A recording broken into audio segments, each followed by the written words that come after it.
nandito tayo kasi ang SGPPA, before, yun yung tawag, no?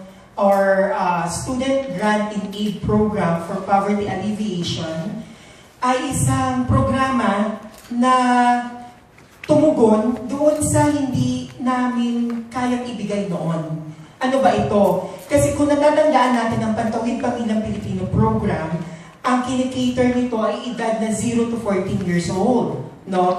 Na merong mga na-target before, no? Ito yung short background or history. May mga na-target, no? Na mga pamilya na merong mga edad na mga anak ay magpo-14 na or medyo mas matanda pa sa 14. So hindi na nila makukuha ang benepisyo nila.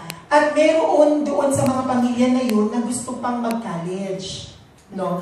So nagkaroon ng ganitong programa, no, na isinusulong ng CHED, no, sa pakikipagtulungan ng DSWD. So ang CHED ay nagkaroon ng programa na ito na tumutulong sa mga Pantawid Pamilyang beneficiary na nagnanais pa na makapag-aral sa kolehiyo, no, makatapos. Kasi ito yung isa sa mga tugon natin, kung hindi nyo po, para po sa inyong kaalaman, isa to sa mga tugon natin ng gobyerno para maputol ang intergenerational poverty or cycle of poverty sa Pilipinas. Na magkaroon ng at least isang bata, no, or isang miyembro sa pamilya na makakatapos ng college. Na ito ay magsisilbing daan, no, na mabago ang kanilang buhay. Na ngayon, na ang Pantawid Pamilya ay na-expand na. Ngayon, maraming hindi nakakaalam na mayroong palang expanded Student Grant in Aid Program for Poverty Alleviation. No?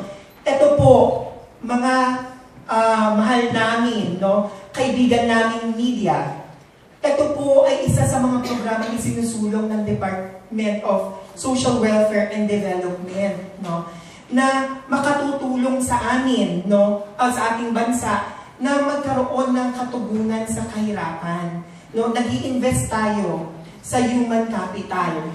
At itong edukasyon ay isang sagot dito. Kaya tayo mayroong ganitong pagtitipon, no? Dahil gusto namin i-present kayo sa national media.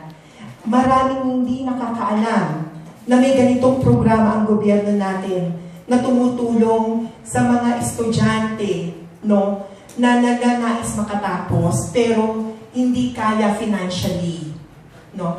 So sa pakikipagtulungan din tayo, no, sa mga state universities, no. Ito po sila, no, ang aming mga estudyante. Alam ko po na mayroon na tayong mga nakagraduate na, no. At ito po yung sa video na ito, no, sa car, ito po sila. Sana po pakinggan natin sila, no, at